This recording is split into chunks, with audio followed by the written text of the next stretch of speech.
Hello, I'm Robert C. Baker with Zach Taylor Chattanooga, your local real estate expert here in the greater Chattanooga, Tennessee area. If you're thinking about buying a home in or around Chattanooga, whether you're relocating from out of state, downsizing locally, or looking for your next investment property, this video is for you. Let's get started!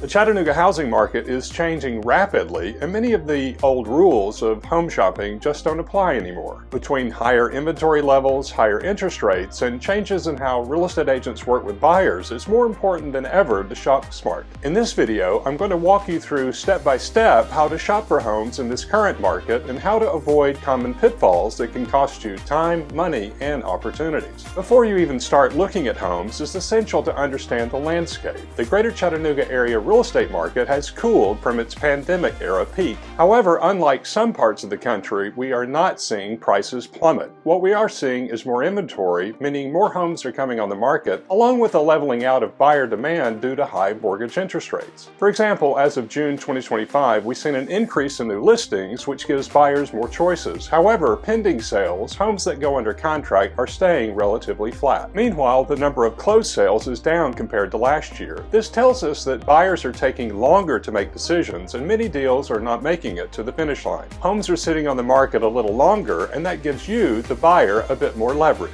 However, prices are still holding steady. Sellers are not panicking, and many of them are holding firm on pricing, particularly if their home is well prepared and priced correctly. So, while this market is not as frenzied as in years past, it's still competitive, and the right homes are selling quickly. You need to be informed and prepared. Next, you need to know your numbers, and I don't just mean getting pre-approved for a mortgage, though that's essential too. I'm talking about understanding what you can comfortably afford on a monthly basis, taking into account today's interest rates. As of now, mortgage rates nationally are hovering between 6.75% and 7% for most conventional loans, with some variation depending on your credit score, debt-to-income ratio, down payment, and loan type. These rates can significantly impact your buying power. For example, a $400,000 loan at 7% will have a very different monthly payment than a loan at 4%, and that difference can be hundreds of dollars a month.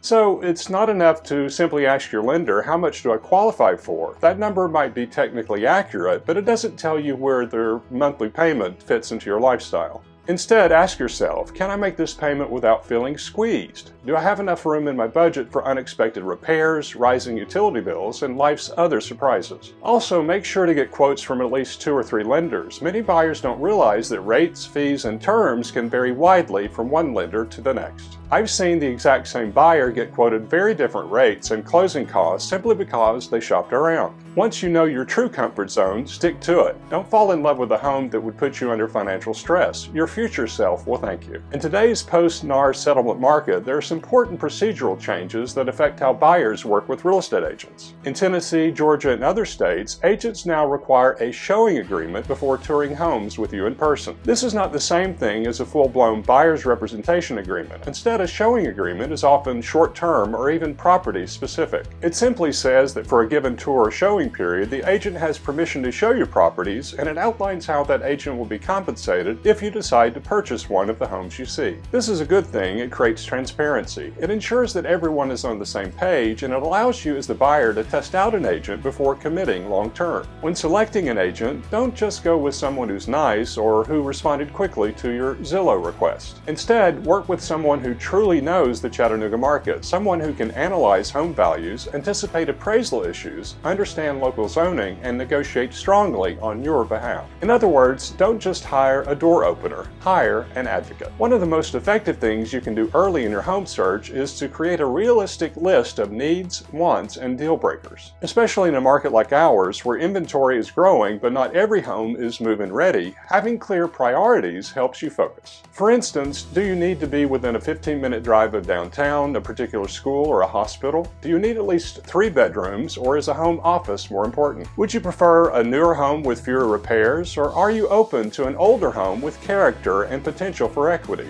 Would you like to have a flat yard or a mountain view? Buyers relocating from places like California or Florida often bring expectations shaped by their previous market, whether that's lot size, architecture, or price-to-value ratios. But Chattanooga is its own market, and adjusting your expectations to what's available available here without compromising your core needs is key to making a satisfying purchase. Let's talk Zillow. Most buyers start their home search on Zillow, and that's perfectly okay, but you need to know how to read between the lines. Zillow pulls information from our local MLS quickly, but not immediately. That means the home you're looking at might already be under contract or even sold. Sometimes agents need time to update a listing. If they're delayed from updating an active listing on the MLS to under contract or sold, Zillow won't show the actual status of the property. You may see outdated information or listings with status labeled incorrectly. Also be aware of what this estimate can actually tell you. While it can provide a very rough ballpark of value, it does not account for local nuances,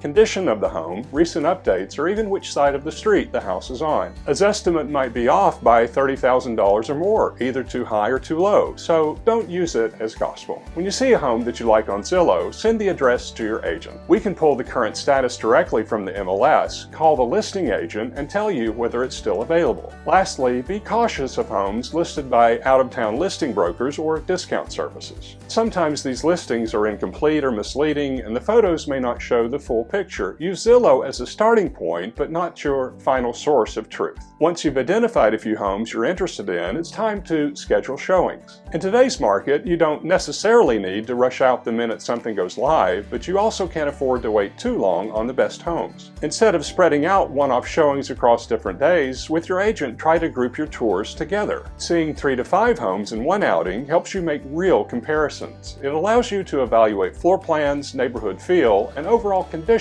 while your impressions are still fresh. If you're shopping from out of state or unable to view a property in person right away, consider virtual showings. I often walk through properties to create custom video tours for out-of-town clients. I point out not just what's attractive, but what's concerning. Things like sloping floors, signs of water damage, outdated systems, or awkward layouts. Pay attention to more than just what's inside the home. What's happening on the street? Are there other homes being renovated or neglected? Can you hear traffic noise? Are there sidewalks? All of these details will affect your quality of life and future resale value. In this current market, you have room to negotiate, but that doesn't mean every seller is desperate. Writing an offer is about balancing strategy with psychology. Start by evaluating how long the home has been on the market. If it's been listed more than 30 days without a price reduction, the seller may be open to concessions. If the home just hit the market yesterday and priced aggressively, you might need to move fast and come in strong. Instead of automatically offering below list price, ask your agent for a comparative market analysis. This will show what similar homes have recently sold for and whether the home is fairly priced. You might ask the seller to pay for some of your closing costs, offer a home warranty, or include appliances. These are all reasonable asks in our current market. Just be aware that going too low on a price or adding too many demands can turn off sellers, especially in high-demand neighborhoods. Every deal is different. Your agent should guide you through the offer strategy based on the specific home, its history, and your goals. Due diligence is where you protect yourself. Once your offer is accepted, you'll typically have a due diligence period to inspect the property and confirm that it meets your expectations. Always get a general home inspection. In addition to that, consider specialized inspections for things like radon, sewer scopes, or moisture control, especially in homes with basements or crawl spaces. If the property is rural, you may also need water testing or septic system evaluations. Ask for utility bills so that you can estimate ongoing costs. Review any homeowners association documents if applicable and ask questions about neighborhood restrictions or future developments. If major issues are found, you can negotiate repairs, price reductions, or even walk away. This is your opportunity to make fully informed decisions about finalizing the purchase. It's no secret that today's interest rates are higher than what we saw in 2020 or 2021, but you shouldn't let fear of rates paralyze your decision. The Federal Reserve is expected to lower the Fed funds rate twice in late 2025, and when that happens, the overall financial market may respond by lowering mortgage interest rates. In the meantime, if affordability is tight, you can explore options like temporary rate buydowns or seller-paid closing cost credits to ease the initial burden. The final, and maybe the most important step, is to work with a real estate professional who lives and breathes squeeze the greater Chattanooga area market. Every area is different, and what works in Atlanta or Dallas or Chicago doesn't always work here. I've helped clients, investors, and retirees find the right home at the right price. My background in finance means I go beyond the surface to help you understand market trends, property values, and long-term investment potential. Whether you're relocating from California, moving across town, or buying your very first home, I'm here to help you shop smarter, negotiate stronger, and close with confidence. And if you're ready to take the next step, reach out to me at movetochattanooga.com. You can also call or text me directly at 423-820-3663. Want to know more about the current Chattanooga area real estate market? Watch this video next.